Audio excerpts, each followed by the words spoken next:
Hi, Sandy. Hi, Nikki. How are you? I'm very well, thank you. How are you? I'm doing great. Even better now that I'm here. Well, it's an absolute pleasure to have you. And Thank we you. do have a ton of questions that I want to fire at you because, as I said, I do know that you've got such a depth of knowledge in the admin profession and what it takes to be an incredible executive assistant. But before we do that, I'd really love for you just to share with our community today a little bit more about you, where you're based, what your background is, and some of the things that you do to support admins and executive assistants. Okay. Well, as Nikki said, I'm Sandy Geroux, and I live in the United States in Florida. I'm actually a little bit outside of the Tampa, Florida area, which is on the Gulf Coast of Florida. And it is absolutely beautiful here. I moved here from the Rhode Island, Massachusetts area up in the Northeast. And when I finally had an opportunity to come down here and get out of the snow and the ice and all of that, I grabbed it. And my background is that I was an executive assistant myself for nearly 20 years. And then I've been in surrounding positions for many years in the corporate world, in addition to that. But then since 2000, I have been a speaker, trainer, author. And for about the last 15 of that, I've been working very heavily with administrative professionals, especially at the executive levels, but every level, because you know what? If you choose this as a career, of course, that is your goal. You want to be an executive assistant. So, between the knowledge that I have from what I did when I was an assistant, and then the 15 plus years of coaching, training, speaking with executive assistants. I've done webinars, live programs all over the world. I do a mastermind group now with several of very high level executive assistants. And boy, that's dynamite. Let me tell you, you learn a lot from them just as they're learning from you. And I do that every time. So I love meeting the assistants. I've been doing this for a while now, and it's always wonderful to see how things are changing, how they're stepping up to the plate and doing a whole lot more that we've always known we've been capable of doing, but it's taken our leaders a little time to catch up to that fact. So it's really great to Yeah. see. Yeah, it's an exciting time, I think, to be an advocate for the EA profession at the moment. Things do seem to be changing. I've not been doing it quite as long as you. I'm 10 years into it. And even over the last decade, it's amazing now to see just even recently some of the kind of comments and things like that that have been out there on social media about executive assistants and how how well regarded they are by very senior CEOs and well established business people. So it's great to see that things are, as you said, people are starting to come to wake up to the fact that assistants can add so much value. Yes. For sure. Well, we have, as I said, we've got lots of questions for you today. And if anybody does have any questions, then pop them on the chat and I'll ask them. But one of the things that I wanted to start about, and it is around value, and it's something that I've seen you talk about before, and that's the difference between assistants being indispensable and bringing value. So I Mhm. wondered if you could give us a little bit more information around what you think the difference is and why you think it's more important for assistants to talk about the value that they bring to the role. Okay, well, that's a great question. And it's so funny how this came about. I had always had those thoughts swirling around in the back of my mind. Indispensable, well, it sounds good on the surface, but if you're indispensable, you can't even take a day off. They're calling you at home, they're asking you for things. They can't function on their own. And that is not what I wanted for my executive. I wanted him or her to be able to not live without me completely, but I wanted them to be able to function if I wasn't there, so I could take a little time off too, and I could know that I was training them as much as I was being trained. And all of a sudden, a friend shared a story with me, and I said, "This is the perfect story to illustrate the difference between indispensable and invaluable." And so, if I might, I'll share the story with you. Uh, they told me that this was many years ago, before word processing, before LCD projectors, PowerPoint, all of that stuff, right? We were using at the time, and he was a training director. And so everybody in the company was using Selectric typewriters as the thing that they would do as an executive assistant. And as the training director, instead of an LCD projector, he would have what was known as an overhead projector, which was, I don't I know if you remember remember. them. Okay, you remember the, okay, so it was so funny. This I thing always was put them the wrong way round. and all the words are backwards, right? And as soon as you turn the darn machine on, it would blow a bulb, and it takes 20 minutes to replace the bulb. Because what happens is, for those of you who are not familiar, is there's a glass plate on top of this piece of equipment, and a light shines up and through it and projects onto a wall or a screen, and that's how you did your presentations. Well, the training department was the only one that had the equipment to make the plastic transparencies that went on the projector. So at that point in his company, his CEO, their company had acquired another company. When they merge together, you know what happens, right? Sometimes there are two or more people for one position. So the CEO had to create a list of who was going to stay and who was going to go. He gives it to his secretary to type on her typewriter.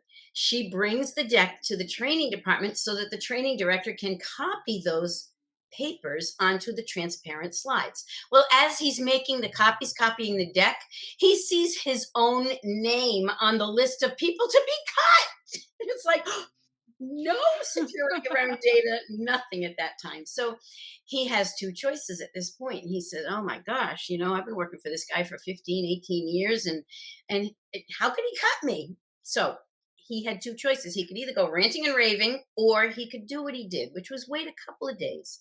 And when he next saw the CEO in the hallway, he said to him, he remembered that about a year prior, he had worked on a special project for the CEO. And he had to train these new people, hire two new people and train them on some special technology. But he knew the technology so well that not only could he do the training when the people were hired, but he actually helped the CEO hire the right two people. And not a lot of people had this skill. So he knew the guys that they'd hired were doing really well. So he sees the CEO in the hallway and he says, "Say, how are those two guys working out for you?" See, he already knows the answer to the question, right? He's like the lawyer that never asks a question to which he doesn't already know the answer, right? So the CEO then says, "Oh, they're working out great. Thank you so much for helping us get them." Boom. What did he do? He reminded the CEO of the added value he brought to the table that previous year with that project that not a lot of people had. So he goes away. A couple of weeks later, the CEO prepares his final deck of, to the board of directors, who's going to be cut, who's going to be go. And lo and behold, his name is no longer on the cut list. The other training director was being cut. Why? Because the position was indispensable. They needed someone in the position, but who filled the position was the one who was invaluable. They brought added value to the table. And so that's the big difference. Your position is indispensable. They need somebody there. But do you want them to just say, get somebody cheaper, quicker, faster, younger? Who cares? Just get anybody in here and tell them what buttons to push? Or do they really want someone that they know can be an executive partner to them? Why do CEOs or any high level executive, when they leave a company and go someplace else, if they're able to, why do they take their assistant with them? Because no one else does it like they do. They're invaluable to them. And that's what I want you to think of. Not just what you do, but how do you do it? How is that different or better than other people could do it? And what benefit does it bring the leader and the organization because you do it that way? That's Mm. invaluable. Yeah, that's such a great story. And it's something that, I mean, obviously there are difficult times at the moment where there will be assistants who are watching this that will be worried about their job at the moment. I think there's so many people that are going through that at the moment. So that story is so relevant. But for those that aren't going through that, I think it's just that remembering to remind your executive how of the value that you do bring, because I think one of the issues that assistants have is we are so used to being the people that are seen and not heard, the people, the magic behind the scenes, all of that sort of thing. And I've definitely been guilty of saying that in the past as well. I'm a swan and it's all furiously going on underneath the water, but on top I'm very serene. I mean, that's not true anymore, but I definitely was like that as an assistant. But I think that, it's we don't necessarily shout from the rooftops how much value you bring. And I wonder if there are some ways that assistants that maybe struggle with that can think about different ways that they can let people know the value that they bring. Well, and that is so true, Nikki. We are Mm. such behind the scenes persons that we think that it's bragging or rude or, full of myself. Yeah. Who do I think I am? But I really want you to think about, first of all, what are the appropriate opportunities for you to show your value and to make sure your leaders know it. Sometimes people are so concerned about who gets the credit for what you're doing. I don't want to do it because they steal the credit. Wait a minute, they're not going to be able to completely steal the credit because you may not get the credit at the moment, but there are appropriate times like your performance evaluation or periodic check ins. And there are things that you can do or say, like, hey, I really noticed that people loved that presentation I put together. I was so happy to be part of that. Thank you for allowing me to be part of that project. So without bragging, you let them know, oh, you're the one that put that together. I didn't know that. But yeah, I did. And if somebody helped you, help them shine. Give credit where credit is due, but don't always worry about getting the credit instantly because that's when you look like the braggart. Where if it's an inappropriate moment for you to bring up that you actually did that, that's when you don't look good. But you have opportunities all the time. You're talking with your leader, you're talking with other people. You can bring it up in casual conversation. And just by taking the bull by the horns and doing something, like, for example, here's another great story. A woman in a financial services position told me that she had to do this process only once every 3 or 4 months, and it was really complicated. And every time she had to do it, she lost so much time having to reteach herself the steps. It was frustrating. So one day she said, "Wait a minute, I don't have to, no one had given them manuals or instructions on how to do it." So she said, "Well, I'm just going to create a PowerPoint for myself next time I do it." So she did. She opened up a PowerPoint, and as she did step one, that was on slide one. Step two, slide two. Step three, slide three. And she went through the whole process and created a process manual for herself. Now, she didn't think, though, about the fact that if she was having this problem, probably a lot of other people were too. So she never told anyone about it until one day someone walked by her desk when she was using it and they said, "Where did you get that? I need that too. I'm having that same problem." And the light went off, and she said, "Oh my goodness." She said, the woman said, "Can I have that PowerPoint?" Sure. So she started passing it around because it helped her. And all of a sudden, leadership heard about that and said, who put that together? Well, she did. She started getting bonuses and promotions to go into training and helping other people. And it's like, so just do something and share it with people, and it will bring attention to the fact that you're adding value without bragging. Mm. I like to call that random acts of initiative. Oh, I love that. That's a Yeah. perfect term. It's Random because you don't activity. there's so many problems in so many offices that people think are just their problem, and they're not. They're everybody's problem. You're so right. And you know what? When I do polls on my, and it doesn't even matter if it's just administrative professionals or other professions as well, I do polls all the time. And I say, what's your biggest challenge in this area? And they start putting it in. And you can't believe the number of people that say, I thought I was the only one that had that problem. It's like, no, you're not. Help somebody. Do something to help them. That will shine through more than anything else that you can do to Mm, talk about yourself. Just prove it. Do it. mm. Absolutely.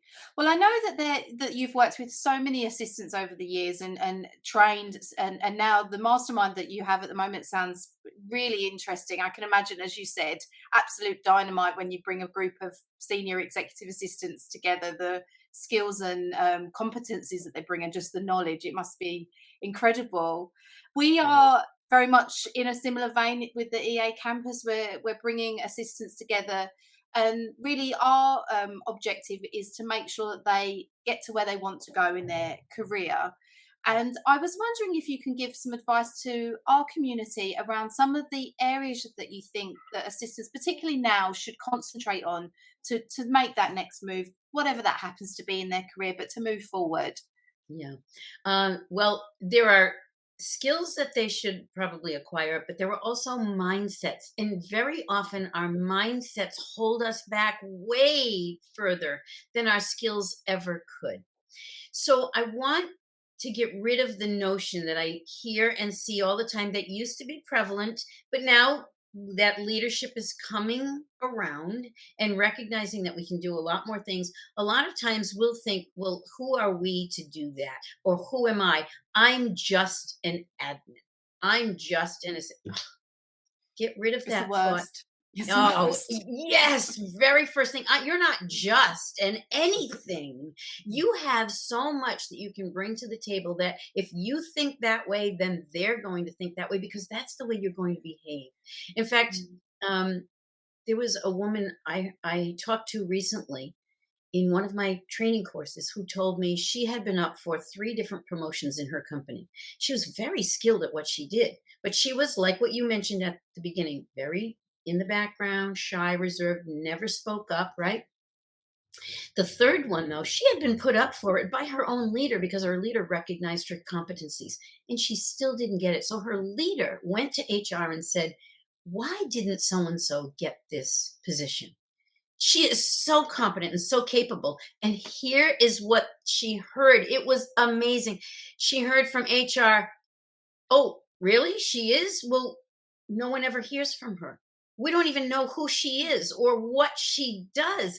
We don't know how capable she is. She never pipes up with an idea. She never makes a suggestion. She never speaks up and says anything. So we didn't know what she was capable of. And it's kind of like, wow, if you have an idea, don't bury your head or your ideas in the sand. You've got to speak up and offer them. And here's another thing that they're really looking for: proactive and critical thinking and action. You know, when you go on an interview and they say, tell me of a time when you had a challenge or whatever, right? That's very prevalent now in the interview process. What are they doing? They're testing your critical thinking skills. They want to know how you thought through and then behaved and acted in a particular situation so they know that you can actually bring that to a new situation and be able to think through that one just as well. So being very highly proactive is so important. If you see something that needs to be done, do it. Don't even wait to be asked. If you know it absolutely is something that needs to be done and you're confident, have that confidence in yourself. You know, there's something called imposter syndrome. You've probably heard of it. Yes. And many of us have, or many of us have experienced it, but we don't even know that it has a name. It's called imposter syndrome, where we say to ourselves, who am I to, offer advice? Who am I? Are they going to listen to me? Who am I to deserve this success? Who am I to expect a promotion or a raise? The imposter syndrome can hold us back as well. So, who are you? You're a very experienced, competent, knowledgeable, caring professional. And that's what leaders want now. They want that proactive and critical thinking. So, if you can think through a process that's not quite working right and come up with a solution or something that you've heard in the hallway, be very observant. You can hear so many things that indicate a need that could be filled or a wish that someone wants. In fact, years ago with the cell phones, I heard this great story. A woman in a cell phone company was complaining one day in the hallway that she couldn't even call her own family without going broke because everything way back, you didn't have free Mm. nationwide global calling. You couldn't even call your husband, wife, children, whatever, without having to pay a fortune. And Mm. so when she complained about that, someone heard that and said, you know what? Let's make a suggestion. Guess what? That company said, if our own employees can't use our service, maybe we need to do something. That's how the Fave Five, the family talk plans, all of that came about because one employee complained in the hallway about not being able to use her own company's phone service without going broke. Pay attention. Wow. Yeah. Yeah. So Yeah. Yeah, and that's I mean, that's one of the real key skills that assistants have, isn't it? It's having sort of being the barometer of the culture and the, the environment. And they're often that linchpin between senior executives and the rest of the company. yes. So that's I mean, that's that's a skill that innately a lot of assistants have often, obviously when we were a lot more sort of back in offices, but literally the position of your desk was that way as well. People Yes. being able to swing past your desk and on chat and things, and although that could be frustrating sometimes, it was a Yes. good it was a good way to be able to kind of catch what was going on in the office and then be able to feed that back to your executive, which was so, and it continues to be so invaluable for senior It is. executives. Because your executives can't be out there. They don't know what's going on. And even if they are out there, there are so many people who will never bring it to the high level executive because that's breaking the chain of command or that's tattling or ratting. It's not. If you know there's a problem that's going on, very often you'll know it and you're the only person who could say it to that executive. So think Mm. about that position, being the only person who could say that happened to me one time, where some directors and managers in another branch that was in our geographic area, they knew of a big problem that was happening with their branch director. He was a vice president, and every time the president would go into a meeting with that group, the president would leave. I worked for the president, and the vice president would go to his people and say, "Yeah, he wants to do that. We're not doing that." I mean, it was actively sabotaging the company. And because I Mm. had a relationship with the people there, they were saying, we're really concerned about this. And I said, oh my goodness, you need to bring this to the president. Oh, no, no, no, no. We can't go over his head and do that. And I said, this is too big. Do you mind if Mm. I bring it to him? And if he wants to talk to you, will you talk to him? They said, yes, if he comes to us, we'll tell him the truth, but we are not going to him with this. So I went to the president and I said, you've got a problem over in that division. Don't take my word for it. The managers are ready, willing, and able to talk to you about it, but they don't want to come to you with it. So please go talk to them. He did, and he was able to take care of the problem before that branch blew everything up. It was a huge branch that was crucial to the success of the entire company, and it was being sabotaged, and no one would bring it to the president, but they brought it to me. So Wow, have that's the an amazing story. And again, the value that you bring, yes, listening and taking it in, yeah, and having that relationship with your executive as well, where you felt yes, confident to bring them something that was bad news as well. That would mhm. have been, I think, having the confidence to do that and the relationship with your manager, or your executive at the time must have been really intrinsic and strategic, so that you knew that that was going to be a problem. Yes, and that takes a little time to Mm, develop. mm. If that had happened instantly when he and I first started working together, I think because that was such a big problem, and I felt so compelled. When I join a company, I join the company. It's my company. When I have a client, that's my company. They're gonna succeed. I will do everything in my power to make sure they succeed, even if I have to bring a message they may not want to hear. Mm. But if you can just develop that reputation with your manager, develop that relationship, ask a lot of questions.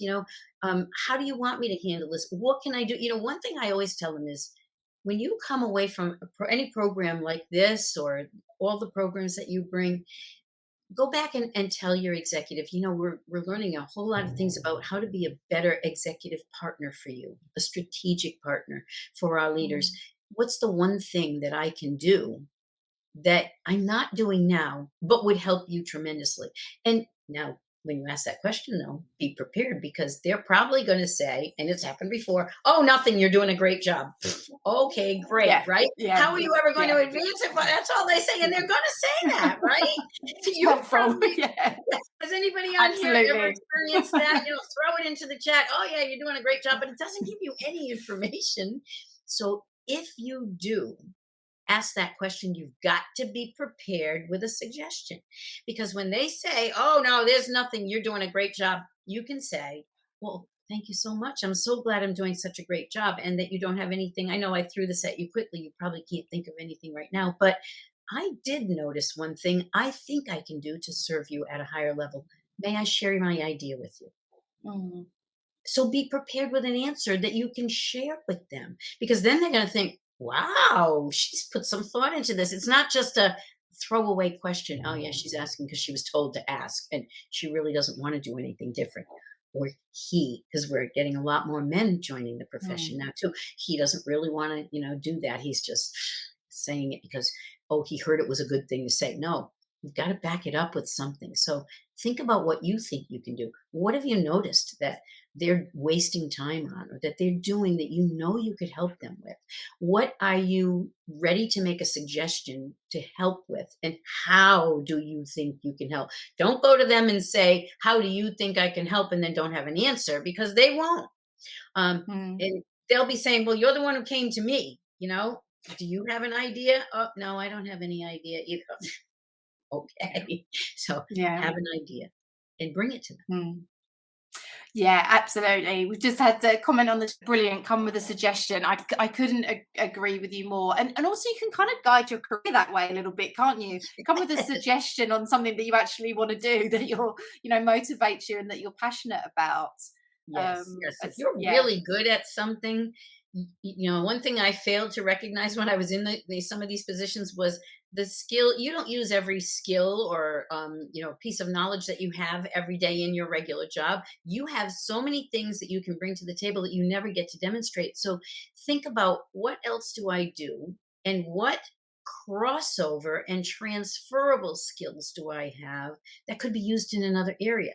Because if you start making your interests known, you just start letting them know what you're good at, they might think of you. If there's a project coming up, they will never have thought of you if you hadn't said, hey, I'm really good at, technology, math, whatever. How will they ever think of you for a different project? That could open doors. It did for me. I just Mm. blurted out one day to my boss, I really like all this technology stuff.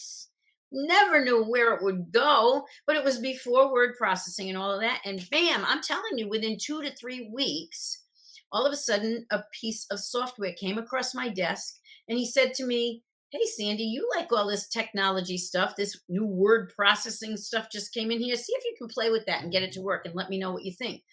Oh my goodness.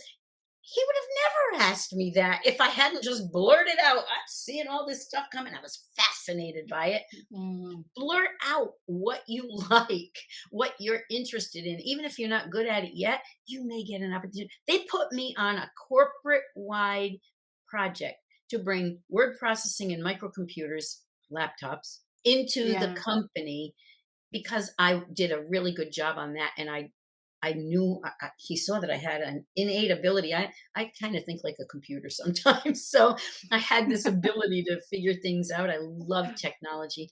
And I cannot tell you the promotions, the advances, the raises that I got just from that one sentence. I love all this computer stuff, Mm. you know? Wow. Mm.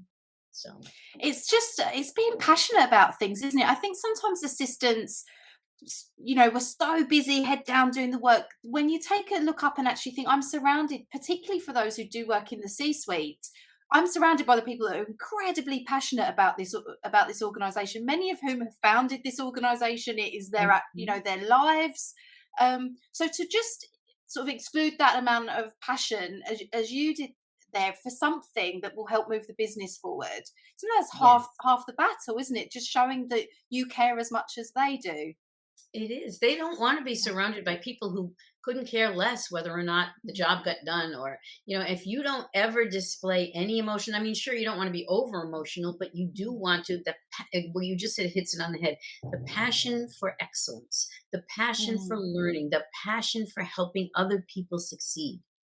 That's what we have to display. And they can see it, they can feel it in everything you do. They feel it when you deliver something to them that they've asked for, or even if you've delivered something to them before they even know they need it. oh my goodness, wow, she's really got our backs. That's what they want at that level. Someone who will have their back and share their vision, and then get everyone Mm. else on board as well.